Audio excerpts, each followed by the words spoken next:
Bom, galera, 3, 4. Bom, galera, então, falando agora mais especificamente quanto às frações, eu quero falar um pouquinho sobre as operações, porque assim, como a fração ela é uma divisão, então, e aí assim vai produzir um resultado, o resultado é um número, sim? Então esse número ele pode ser operado com quaisquer das operações que nós já falamos, ou que você conheça até então. Show de bola? Então eu queria falar um pouquinho sobre essas possibilidades. Por exemplo, se você tem uma soma entre duas frações, pode ser de várias maneiras. Uma delas é você ter o mesmo denominador. Aí fica fácil. Que é que nem o que a gente fez ali naquela coisa de colocar em ordem crescente ainda há pouco. Como é o mesmo denominador, sempre faça assim. Repita o denominador e some quem está em cima. Kaique, mas deu maior em cima do que embaixo. Pode? Pode, sem problema nenhum, tá? Então a gente teria essa possibilidade. Tá, eu queria falar com você, aproveitar esse exemplo, eu nem planejei isso, já te confesso. Mas é que 7 sextos a gente pode falar como 1 sexto, tá? Isso aqui é o que a gente chama de número misto, beleza? A interpretação desse número poderia ser assim também, é como se fosse 1 mais 1 sexto, beleza? E aí a gente poderia fazer MMC entre, né, por exemplo, já que eu abri a porteira, agora já era. A gente aqui poderia fazer o MMC, se o número original fosse assim, aí faria MMC entre 1 e 6, a MMC entre 1 e 6 é o próprio 6, então aqui falta 6 e aqui falta 1. Aí o resultado seria 6 vezes 1, 6, 1 mais 1 vezes 1, 1, e o denominador MMC que foi 6. Aí o resultado daria 7 sextos, tá? Então eu te mostrei que 7 sextos pode ser escrito como um número misto, tá? Beleza. Aqui a gente tem uma divisão, uma subtração entre frações, em que aparentemente os denominadores são distintos, né? Kaique, então faz MMC logo, né? Entre o 14 e 7? Pode ser, tá? Mas quero te chamar a atenção nesse exemplo, nem sempre isso vai acontecer, mas nesse exemplo, dava para você obter uma subtração mais simples. Pelo seguinte, se a gente divide por 2 em cima e por 2 embaixo, já que os números em cima e embaixo são pares, olha que interessante. A gente teria então 2 sétimos como resultado dessa simplificação. E aí você não tem necessidade mesmo de fazer MMC, né? Porque a gente já tem o mesmo denominador, então é só subtrair quem está embaixo. Então, ó, repete o denominador e 2 menos 2 e deu 0.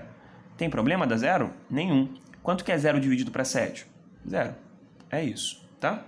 Então, se atente, porque nem sempre você vai precisar fazer MMC, né? Às vezes você consegue de cabeça ali, ou através de uma simplificação, como aqui. Bom, nessa aqui não tem jeito, né? Nessa aqui não tem jeito, a gente vai ter que fazer MMC, porque os denominadores são, né, primos, inclusive, são distintos.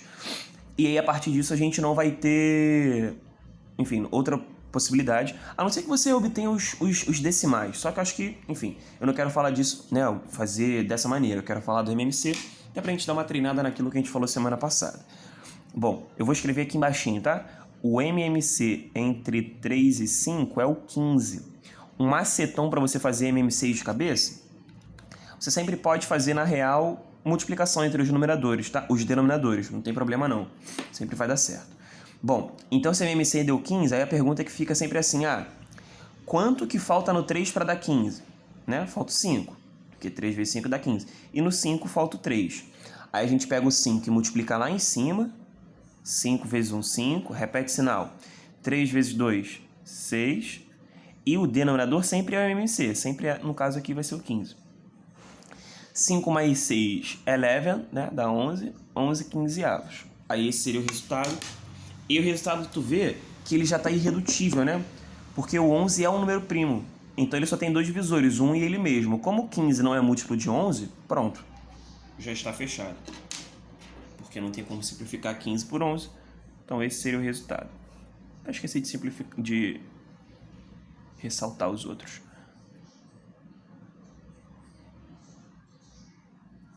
Tá. Olha esse outro exemplo. 2 quintos menos 1 décimo. Galera, nessa aqui a gente também teoricamente poderia fazer por MMC, tá? Mas eu queria te mostrar uma outra maneira também mais simples, que é você ficar na maldade mesmo dos números. Bom, como assim? 5 e 10 tem uma relação direta, né? Inclusive, se você fosse fazer o MMC, ou seja, qual o menor múltiplo comum entre 5 e 10, é o 10 mesmo, né? Porque 10 na tabuada de 10 vezes 1 e na tabuada do 5, o 10 seria o 5 vezes 2. Então, o menor múltiplo em comum entre eles é o 10. Tá. Porque o 10 é múltiplo de 5, inclusive. Mas uma outra maneira de você avaliar isso era transformar essas frações em mesmo denominador. Bom, ou de duas uma, né? Para transformar em mesmo denominador. Ou seria simplificar em cima e embaixo por 2, porque aí ficaria alguma coisa sobre 5. Ou, que é o que eu vou fazer, multiplicar por 2 essa fração, porque aí fica denominador 10. Vê se tu consegue visualizar o que eu estou falando. Ficaria assim, ó, 4 décimos menos 1 décimo. Eita, quase que errei aqui, ficou meio torto. Entendeu o que eu fiz? Bom, para fugir da MMC, você às vezes pode fazer isso nessa fuga, multiplicar por um mesmo número também. Assim como você divide, né, para simplificar, como foi no segundo exemplo, a gente pode multiplicar, tá? Desde que você multiplique pelo mesmo valor, em cima e embaixo. E aí 4 décimos menos 1 décimo, a gente já sabe como faz, né? Independente do sinal aqui da operação. Quando tem o mesmo denominador, a gente já está ligado. Repete o denominador e faz 4 menos 1. Faz o que está indicado em cima. E aí daria 3 décimos. Ou se você quisesse, né, se você gostasse aí dos decimais, se fosse mais conveniente para a sua questão, 3 décimos é a mesma coisa que 0,3, tá? Agora, se você quisesse fazer pelo MMC, não é um problema. O MMC entre 5 e 10 daria 10, como a gente já viu. Aí você poderia fazer assim, fazer aqui assim. Quanto que falta no 5 para dar 10? Falta 2. Quanto falta no 10 para dar 10? 1. Aí seria 2 vezes 2, 4, menos 1 vezes 1, 1. Aí ficaria 4 menos 1 sobre o denominador, que seria 10. Desculpa, gente. Então daria no mesmo, tá? 4 menos 1 sobre 10. Galera, ainda falando sobre as operações, dá pra gente também ter multiplicações nas operações envolvendo frações, né? Então a gente faria isso como? Por exemplo, aqui é um produto rolando, né? De 2/3 com 4/7. Eu costumo falar pra galera que basicamente a gente faz as operações em linha, ou seja, numerador com numerador, ou seja, quem tá em cima com quem tá em cima, quem tá embaixo com quem tá embaixo. Isso para multiplicação, show? Então aqui daria 8 sobre 21. Aí te pergunto, dá para simplificar? Bom, o 8 dá para simplificar por 2, por 4 e pelo próprio 8. O 21, ele só dá para simplificar por 3, por 7 e pelo próprio 21. Então não, né? Não tem múltiplos aí em comum, mesmo não sendo primos, né? Mas ainda assim não tem múltiplos em comum, então 8, 21 é uma fração irredutível. Show de bola? Tá, ainda assim, dá pra gente dividir também em duas frações. Aí aqui tem uma regrinha que eu acho que você vai acabar lembrando, você já deve ter usado. Todas as vezes que a gente faz uma divisão entre frações, você sempre vai fazer assim. Repete a primeira e multiplica pelo inverso da segunda, beleza? Vou até colocar em cor diferente. Multiplicar pelo inverso da segunda seria você multiplicar por 12 quintos. Show de bola? Beleza? Então se atente aí. Repete a primeira e multiplica pelo inverso a segunda. Aí aqui daria pra gente 24 sobre 15. E eu te pergunto o seguinte: dá para simplificar essa fração ou ela está irredutível? Ponto para quem respondeu que sim, dá para simplificar, né? Aqui a gente pode simplificar o 24 e o 15, eles são múltiplos de 3 pelo menos, né? Então se a gente dividir em cima e embaixo, a gente vai ter, por exemplo, a fração... Acho que eu vou ter que apertar, hein? Fica apertadinho aqui. 8, 24 por 3 e 15 por 3 dá 5. Aí pra galera que gosta mais de decimal, 8 por 15, 8 por 5, vai dar 1,6, beleza? Mas aí o objetivo aqui era irredutível. E como é que eu sei que é irredutível? Bom, o 8 ele só divide por 2 e por 4 e pelo próprio 8. E o 5 é primo, então é só 1 e o 5. Como eles não têm relação nenhuma, né? Então, de múltiplos, então a gente já tem a fração irredutível. Galera, penúltima operação aí que a gente pode falar. Quer dizer, não que essa seja a penúltima de todas, mas a penúltima que a gente vai falar pelo menos agora. 2/3 elevado a 3, né? Toda fração elevada a 3, e o cuidado foi tomado dessa leitura justamente com par de parênteses, né? Se ligou que toda fração está elevada a 3? Isso poderia ser feito também com chaves e com colchete, tá? Não tem problema não. Mas geralmente quando só tem um, a gente usa os parênteses, que é o primeiro, né? O primeiro recurso, né? Que a gente usa. E basicamente quando a gente tem uma fração elevada a um expoente, a gente torna esse expoente tanto, né, leva ele tanto ao numerador quanto ao denominador. Ou seja, o 2 está ao cubo e o 3 também está ao cubo. Belezão? 2 ao cubo, isso dá 8, né? Tá bastante 8 aparecendo, né? E 3 ao cubo, isso dá 27. Bom, eu já posso garantir que essa fração é irredutível. O 8 a gente já está cansado de saber, né? Deu bastante 8 nesses exemplos. Então ele só tem divisores o 2 e o 4, além do 1 e do 8.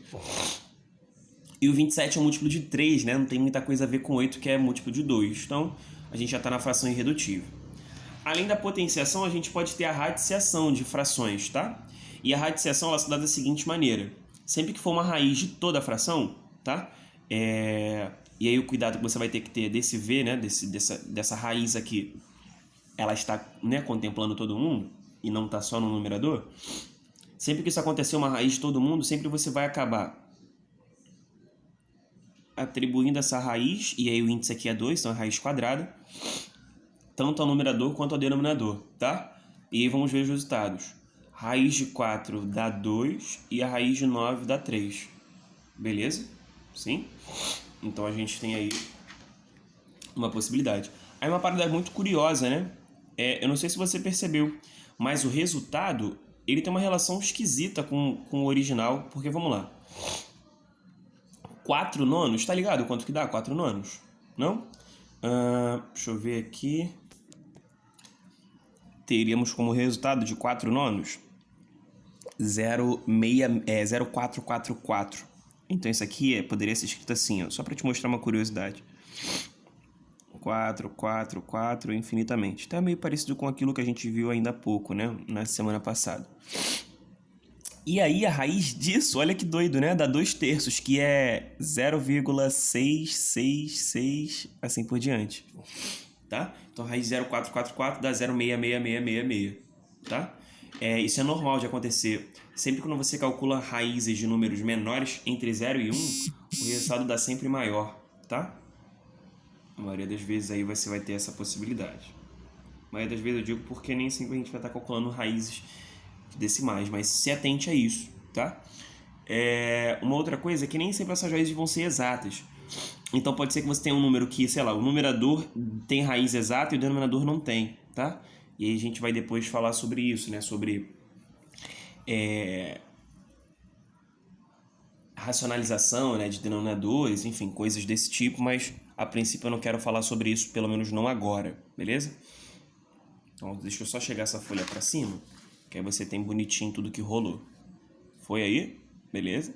Então é isso, galera.